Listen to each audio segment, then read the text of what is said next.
What up, though? You already know how it goes. Smash, like, subscribe, comment. I don't care what you comment as long as you comment. You dig. As of recent, I had a few run-ins. One of them being with, actually one being in person. One with a guy who was a 4-2 member. He said, I know you mess with Twin or whatever. We'll speak highly of him, so on and so forth. I heard about it on your podcast, or, I don't call it a podcast, but it is what it is. Whatever you call it, you call it. So he was like, but all your videos be with, that you interview people would be with bloods. You don't get the other side a chance to talk, so on and so forth. I look, bro, it's not even that deep with me. I really don't even care, bro. We at Target, homie. Like, look. It's not on me to verify people's stories or whatever. It's their story, or if we are ambiguous about how something started or how something operates. We ask a person that's affiliated with this and they tell us their story. How can we really verify? It's not on me. The only time it's on me to verify something really is when I'm speaking about it.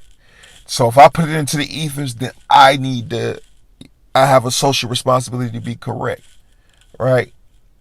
Or journalist, or whatever you want to call it. If a guy tell me his understanding and his knowledge of things, then that's what he do. Far as messing with this 4-2 thing and popping fives and popping fours, I don't understand it, to be quite honest with you. I'm going to be all the way honest with y'all. I really quite think y'all corny for doing it. Yeah, you heard me. I think you're corny. Anybody who gang bangs, I'm not talking about being a part of a gang. I'm not talking about repping your set, but I'm talking about if you care if a guy got blue on and he's not affiliated, you still want to do something to him. If you popping foes for 4-2 Doug and standing up for his name and you don't even know him, he not giving you no money, you don't have a 4-2 chain, you don't have no benefits or affiliations with this guy outside of knowing that he from the neighborhood. You might have seen him a few times and you listen to his raps. I think you're corny. I think that's corny. I'm not picking sides in 4-2 versus SMB or whatever the case may be. I'm not picking sides and none of that, man. I'm not from the east side. I don't know what cornball stuff y'all got going on. I don't know what it's over. I'm not going to be like the guys in LA fighting for 60 years over a guy getting jumped for a leather coat at a football or basketball game or a homecoming or wherever it was. No. That's quite corny to me and contrary to what I believe in. So I'm not rocking with it. That's the first and foremost. The second was a call I got. Secure line. If anybody listening, I don't do recording conversations if we didn't talk about it prior to us getting on the phone. I don't record conversations, okay? And if I did ever record a conversation, I definitely would change the voice up so much you wouldn't even know who it is. But instead of going through all that, I simply would tell a person out of respect, hey, look, homie, I'm recording this for quality purposes. And that's what it is. But I don't do that. So I got a call. I'm not going to say his name. Big Blood, very respected. He asked me to take down a video of Baby Jizzle when he went in about the 4-2 thing, the people getting hit at the parole office, how 82 started. He totally misrepresented that organization. And the only reason I took the video down, I did say I wouldn't edit it, but I think I am going to edit it because it's not fair to him to cancel his story, to cancel his residuals or whatnot. I made an impulse decision off just respect and love for somebody, not love them, but love for their reputation, their concrete flowers they deserve, so on and so forth. I said I'd take it down, so I went and took it down. But I do need to edit the video, give y'all clips of what dude was talking about. And keep y'all informed because it's just not fair. It's not fair to take videos down, especially videos that are true. Some that I have and people take, not that particular situation, but some that I have very true. They want me to take them down. It's basically telling me give up my amendments and my right to free speech, so on and so forth. The individual called me Big Blood, right? Very respected through mutual acquaintances. I definitely respect him, like what I heard about him, so on and so forth. But when he called me and the way he broke it down, that's what made me say, hey, I'll take the video down. You know why? Because I went against my own rules. It's not to judge people, it's to know people and see their actions and their demeanor, so on and so forth, before I, formulate an opinion about them.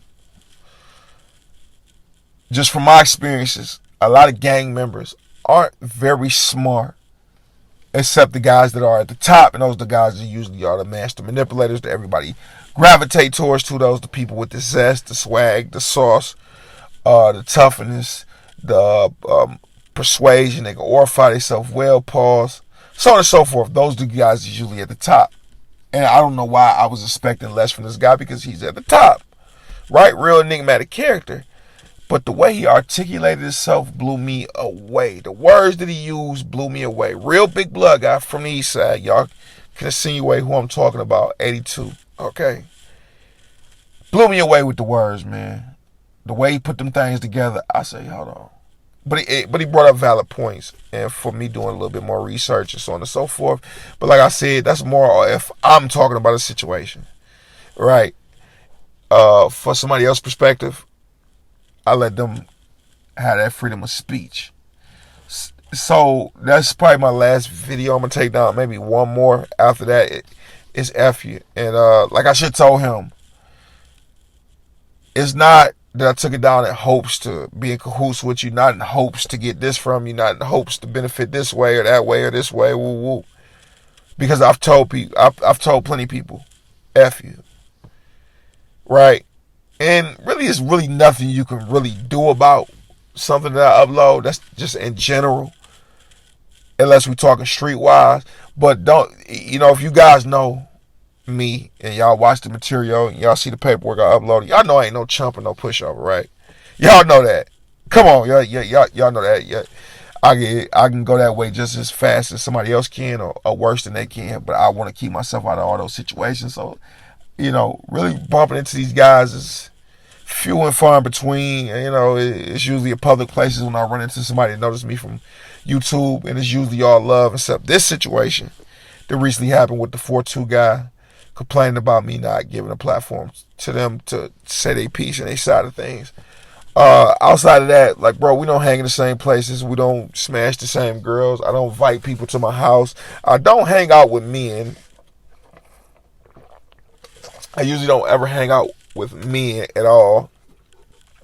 So just if I'm not really outside, if I took that approach, you really can't do nothing about it. And even if I was outside, hanging around and messing with the same type of girls, some of my ops or people who dislike my material hang around, I'm still not a chump or no pushover that you can just smack or something like that, and I'll just run home. You might have another thing coming. You know what I'm saying? So we gonna stay away from that. But anyway, yeah, I took the video down. He broke it down and explained it.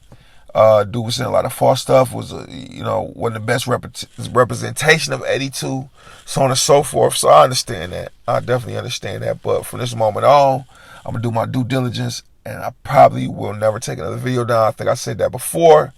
But I'm just being more realistic now, because I'm to the point where I'm irritated where people call guys in prison. Oh, remember, babe, he said this about you 3 years ago, 299 videos ago, and you got 400 videos now. I can't even find half the stuff that I done said, but if I did say it, it was true.